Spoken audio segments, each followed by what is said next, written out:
ప్రేక్షకులకు నమస్కారం. తెలుగు వెలుగు కార్యక్రమానికి స్వాగతం. మాతృభాషకు లేదు మనుగడ, బోధనలో, పాలనలో, నిత్య వ్యవహారాలలో ప్రతినిత్యం వినిపిస్తుంది పరభాషా రగడ. కనికరం లేదు పాలకులకు, గౌరవం లేదు పాలితులకు. అమ్మ భాషను అటకెక్కిస్తూ అన్ని చోట్ల ఆంగ్లాన్నే విధిగా వాడేస్తూ ఎన్నాళ్లిలా ఎన్నేళ్లిలా భాషా బానిసత్వంలో సాగుదాం. అరువు మాటలతో బరువు భావాల పరాయీకరణలో బతికేద్దాం.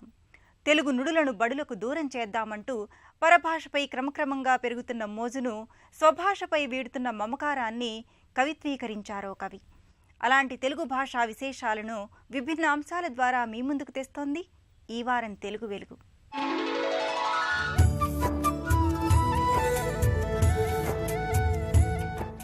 తెలుగు భాషలో తికమకలు ఎన్నో. అక్షరాలతో ఆటలాడి, పదాలతో సయ్యాటలాడి మిమ్మల్ని ఆలోచింపచేసే ఈ వారం తెలుగు వెలుగు ప్రశ్న ఏమిటో ఇప్పుడు చూద్దాం. నిర్లక్ష్యంతో కూడిన ధోరణిని ఇలా అంటారు: ఏ నగుబాటు, బి సరసం, సి వంచన, డి పెడసరం.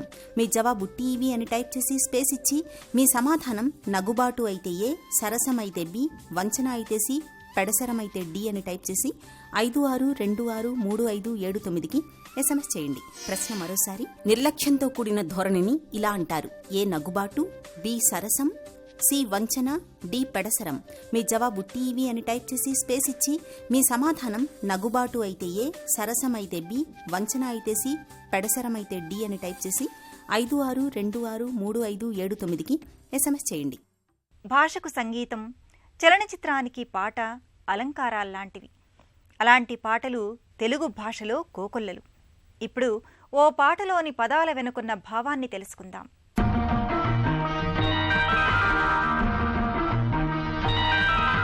చిన్న చిన్న పదాలతో ప్రవాహం లాంటి పాట రాయగలరు ఆత్రేయ.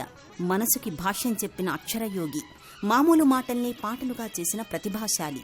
సీతారాముల కళ్యాణం చిత్రంలోని కళ్యాణ వైభోగమే శ్రీ సీతారాముల కళ్యాణమే పాట ఆత్రేయ ప్రతిభకు, మన భాషా మాధుర్యానికి మంచి ఉదాహరణ. చిత్రంలో నాయికా నాయకులు వారి వివాహాన్ని ఊహించుకునే సందర్భంలో వస్తుంది ఈ పాట. చిత్ర కథకు, సన్నివేశాలకు తగినట్లుగా ఆత్రేయ రామాయణ కథను పాటలో అత్యద్భుతంగా ప్రస్తావించారు.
విడిపోము మనము ఎడబాటు క్షణము అంటూ నాయికా నాయకుల మనసులను ఆవిష్కరిస్తూ ఈ పాటను ప్రారంభించారు. ఇక పల్లవిలో వారి పెళ్లిని సీతారాముల కళ్యాణంగా భావించి మాంగళ్య ధారణ శుభలగ్నమేనని రాశారు. చరణాల్లో అటు రామాయణాన్ని ఇటు చిత్రకథను ఒకేసారి చెప్తూ నాయికా నాయకులకు అనుకున్న కొన్నాళ్ల వనవాసం మునుముందు మధుమాసం కావాలన్నారు. వారి ప్రేమను తుదిలేని ఆకాశంతో పోల్చి ప్రతిరోజు పూర్ణిమా శ్రావణం కావాలన్నారు.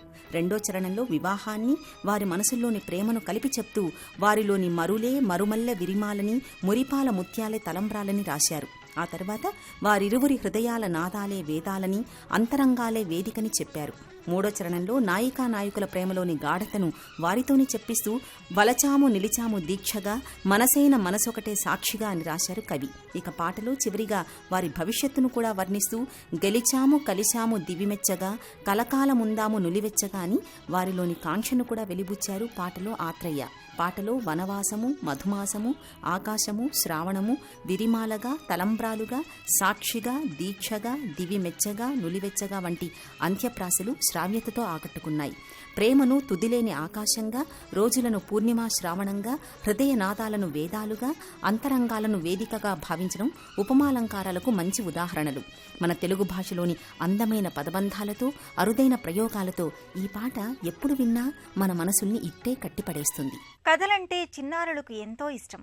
నీతిని బోధిస్తూ, ఆశ్చర్యాన్ని కలిగిస్తూ, ఆనందాన్ని పంచే కథలు మనకెన్నో ఉన్నాయి.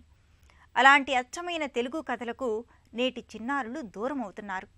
అందుకే కథకు నవరసాలను జోడించి అబ్బురపరచడానికి మీ ముందుకొస్తున్నారు ప్రముఖ బాల సాహిత్య రచయిత చొక్కాపు వెంకటరమణ.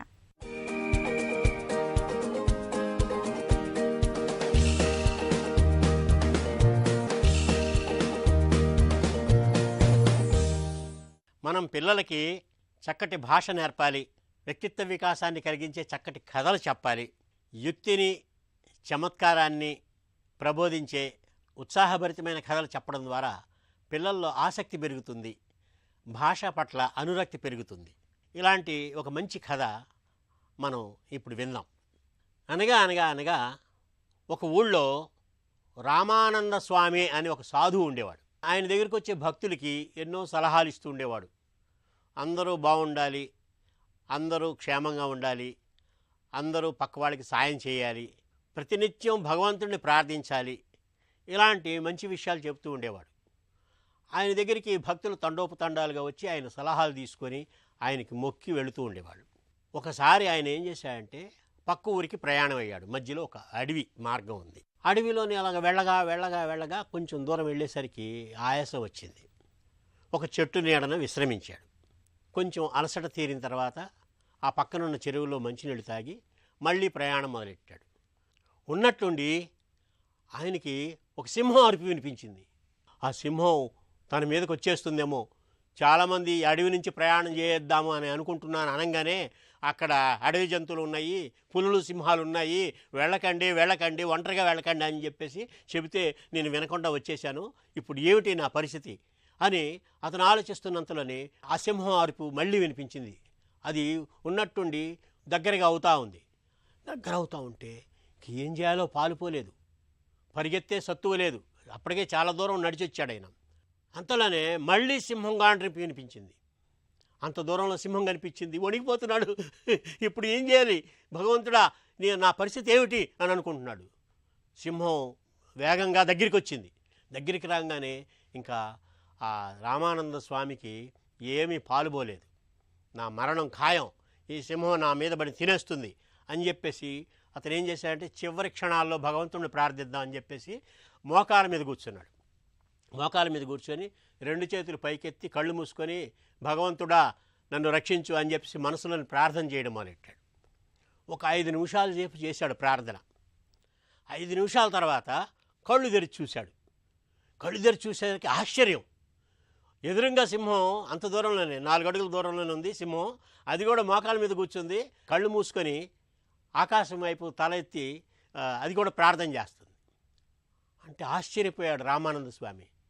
నా ప్రార్థన ఫలించింది, నిజంగా నా మీదకి ఉరికి నన్ను తినబోయే సింహాన్ని కూడా మార్చేసింది, భగవంతుడు నా మొర విన్నాడు అని చెప్పి చాలా ఆనందపడ్డాడు.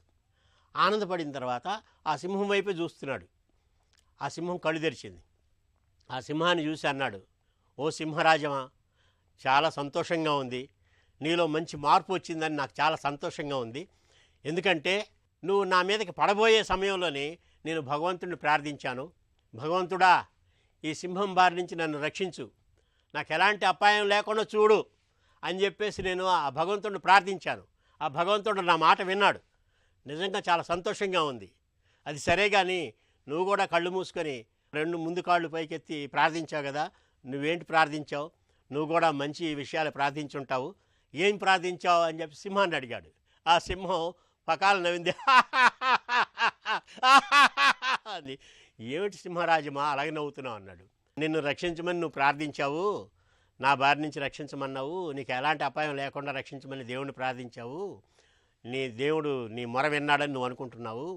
కానీ నాకు ప్రతిరోజు అలవాటు ఏంటంటే ఎదురుగా ఆహారం కనిపించినప్పుడు నేను మామూలుగా ఇలాగే ప్రార్థన చేస్తూ ఉంటాను, స్వామి నేను ఆహారం తినేటప్పుడు ఎలాంటి ఎముక కూడా నా గొంతులో పడకుండా నన్ను హాయిగా ఆహారం భుజించనివ్వు అని చెప్పి నేను ప్రార్థించి అప్పుడు ఆహారం తింటాను.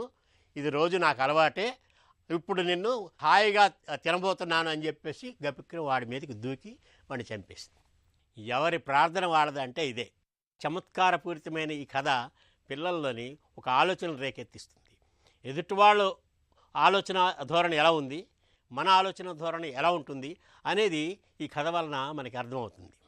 ఇలాంటి చక్కటి చమత్కారం చలోక్తిగా ఉండే కథలు మనం పిల్లలకి చెప్పాలి. ఎదుటి వాళ్ళకు కూడా వాళ్ళు చెప్పగలిగే స్థాయికి తీసుకొచ్చి భాష మీద వాళ్ళకి పట్టు ఏర్పడేట్టుగా మనం చేయాల్సిన అవసరం ఉంది. మాతృభాషలోని మతలబుల రహస్యాన్ని కనుగొనమని చెప్పే తెలుగు వెలుగు ప్రశ్న మరోసారి. నిర్లక్ష్యంతో కూడిన ధోరణిని ఇలా అంటారు: ఏ నగుబాటు, బి సరసం, సి వంచన, డి పెడసరం. మీ జవాబు టీవీ అని టైప్ చేసి స్పేస్ ఇచ్చి మీ సమాధానం నగుబాటు అయితే ఏ, సరసం అయితే బి, వంచన అయితే సి, పెడసరం అయితే డి అని టైప్ చేసి 56263579కి SMS చేయండి. ప్రశ్న మరోసారి. నిర్లక్ష్యంతో కూడిన ధోరణిని ఇలా అంటారు: ఏ నగుబాటు, బి సరసం, సి వంచన, డి పెడసరం. మీ జవాబు టీవీ అని టైప్ చేసి స్పేస్ ఇచ్చి మీ సమాధానం నగుబాటు అయితే ఏ, సరసం అయితే బి, వంచన అయితే సి, పెడసరం అయితే డి అని టైప్ చేసి 56263579కి SMS చేయండి. నవరసాల్లో హాస్యాన్ని, భాషలో నుడికారాన్ని, పద్యాల్లో సౌందర్యాన్ని, తెలుగు పలుకుబడుల సొబగుల్ని గుదిగుచ్చి ఆహ్లాదంగా ఆసక్తిగా అందిస్తాయి చమక్కులు. ఆ చమత్కారాల్లోని స్వభాషను మీరు ఆస్వాదించండి.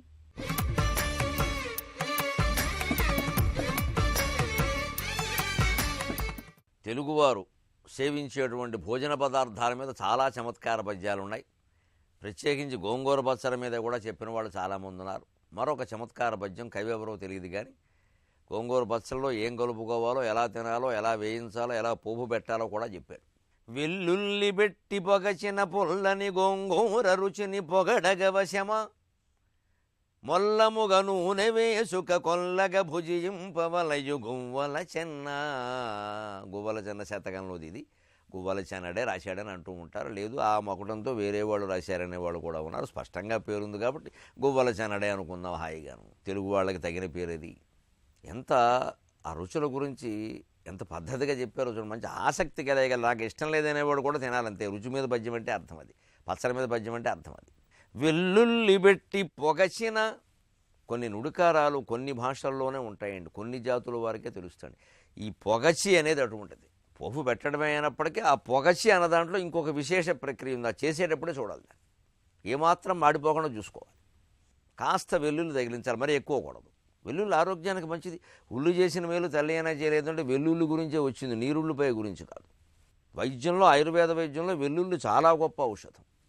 అసలు పొద్దున్నే పరగడుపున కొంచెం భరించగలిగి ఒక్క వెల్లుల్లిపాయ తినగలిగిన వాళ్ళకి కొవ్వు పెరగదు, షుగర్ రాదు. అందుకే మనకి పచ్చళ్ళలో, కూరల్లో కొన్నింటిలో దాన్ని వెల్లుల్లి పోపు కింద వాడతారు. అది ఆ రకంగా శరీరంలో గడిపోతుంది, ఉపయోగిస్తుంది. అందుకని వెల్లుల్లి పెట్టి పొగచిన పుల్లని గోంగూర రుచిని పొగడగ వశం. గోంగూర పచ్చడి చేయాలంటే తెల్ల గోంగూర కాదు, పుల్ల గోంగూర ఉండాలి. కాస్త పులుపు ఉండకపోతే పచ్చడి రుచిగా ఉండదు, ఇంకా చప్పగా ఉంటుంది. అది మొల్లముగ నూనె వేసుక. అందులో గోంగూర పచ్చడిలో నూనె వేస్తారు తయారు చేసేటప్పుడు, కానీ మనం కలుపుకునేటప్పుడు మళ్ళీ నూనె వేసుకోవాలి. అన్నం పరమాన్నం చేసుకుంటే అందు మీద నెయ్యి వేసుకోవాలి. అందులో నెయ్యి వేయించి అది వేరే విషయం, మళ్ళీ వేసుకోవాలి. ఆ మాత్రం దమ్ము ఉండాలి. మళ్ళీ నూనె వేసుకోవాలి, నెయ్యి కాదు. గోంగూర పచ్చడిలో నూనె వేసుకోవాలి. కొల్లగా భుజింపవలయు. అవసరమైతే రెండోసారి మూడోసారి కలిపాయి. నోటికి రుచిగా తినడానికి లేక ఏమీ అనుభవించకుండా జీవితం ఎందుకండి? పని లేక ఏమైనా ఎవరి సొమ్మైనా దోచుకున్నావా? ఏమైనా అక్రమంగా అనుభవిస్తున్నావా? అలాగే ఈ వారం ఒక మంచి సామెత. గాడిదల సంగీతాన్ని విని ఒంటెలు ఆశ్చర్యపోతే ఒంటెల అందాన్ని చూసి గాడిదలు అబ్బురపడ్డాయి అన్నారు. సరిగ్గా ఇవి రాజకీయాల్లోనూ, సాహిత్య సభల్లోనూ, సంగీత సభల్లోనూ రకరకాల వేదికల మీద ఈ మాటలు పనిచేస్తాయి. కొందరు పొగుడుతూ ఉంటారు. ఏముందని పొగుడుతున్నారో ప్రేక్షకులకు అర్థం కాదు. ఆ పాట మనకి నచ్చలేదు, వారు పొగిడేస్తున్నారు.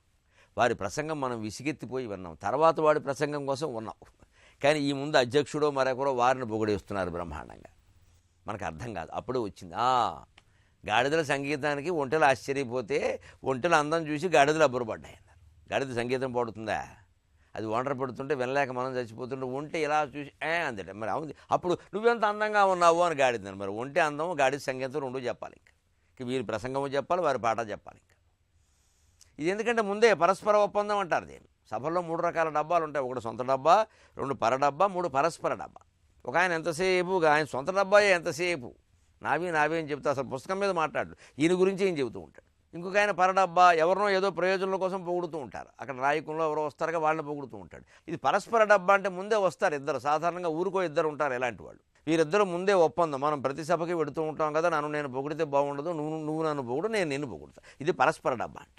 ఇదే గాడిదల సంగీతానికి ఒంటెలు ఆశ్చర్యపోతే ఒంటెలు అందం చూసి ఈ గాడిదలు అబ్బురపడ్డాయి. ఈ ధోరణి నుంచి, ఈ మూసకొట్టుడు ధోరణి నుంచి, ఈ రొడ్డకొట్టుడు ధోరణి నుంచి మారాలి. అందుకోసమే ఈ సంగతి. అలాగే ఈ వారం ఒక మంచి జాతీయం. శంకరో వాచ బుద్ధో వాచ అంటూ ఉంటారు. అది ఎలా మారిందంటే ఇది వారి ఉవాచ. ఉవాచ అనేది క్రియాపదం ఒక నామవాచకంగా మారింది. సంస్కృతంలో ఇది క్రియాపదం. ఉవాచ ఊచతుహు ఊచుహు అంటారు. ఉవాచ అంటే అతడు చెప్పాను, ఊచతుహు వారిద్దరూ చెప్పారు, ఊచుహు వారందరూ చెప్పారు. అందుకే మీకు భగవద్గీతలో శ్రీకృష్ణోవాచ, సంజయోవాచ, అర్జునోవాచ, ధృతరాష్ట్రోవాచ అని ఉంటాయి. ఏమిటి వాచ? వాచ అంటే వాచి కాదు, ఉవాచ. సాధారణంగా మనకేమిటంటే ఒక సంప్రదాయం, మనం చెప్తే ఏ విషయాన్నైనా జనం నమ్మరు అనుకున్నప్పుడు ఎక్కడెక్కడో పెద్ద పెద్ద గ్రంథాల నుంచి ఉటంకింపులు ఇస్తూ ఉంటారు. శంకరోవాచ అండి, బుద్ధోవాచ అండి. ఈ ఉవాచను వ్యంగ్యంగా కూడా వాడతారు. ఇది వారి ఉవాచ అండి అంటే ఏమిటి?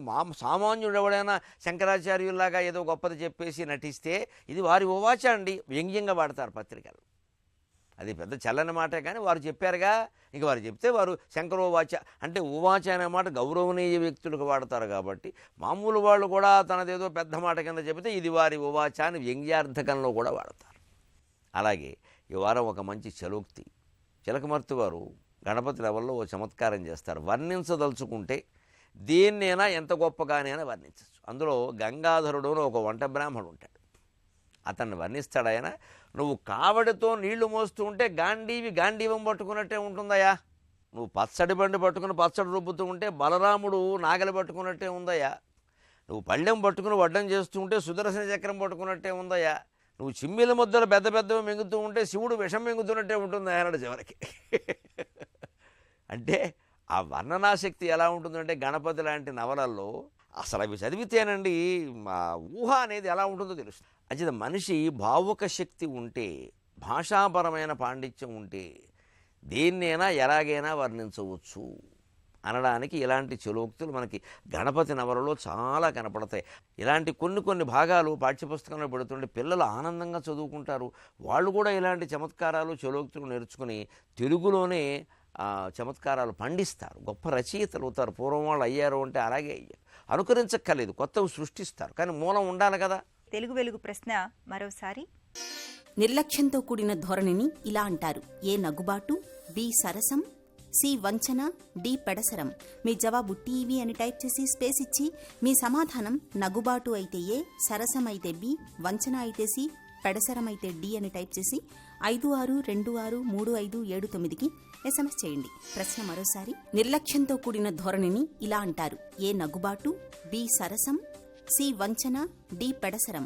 మీ జవాబు టీవీ అని టైప్ చేసి స్పేస్ ఇచ్చి మీ సమాధానం నగుబాటు అయితే ఏ, సరసం అయితే బి, వంచన అయితే సి, పెడసరం అయితే డి అని టైప్ చేసి 56263579కి SMS చేయండి. గత వారం ప్రేక్షకుల్ని అడిగిన ప్రశ్నకు సమాధానం మునుమును ఎట్నుంచి చదివినా మునుమునే వస్తుంది. వరసను మునుము అని కూడా అంటారు. కనుక ఈ ప్రశ్నకు సమాధానం సి. ప్రేక్షకులు పంపిన సమాధానాల్లోంచి ఎంపికైన విజేత ఎం పార్వతీదేవి, ప్రగతినగర్, హైదరాబాదు, తెలంగాణ రాష్ట్రం.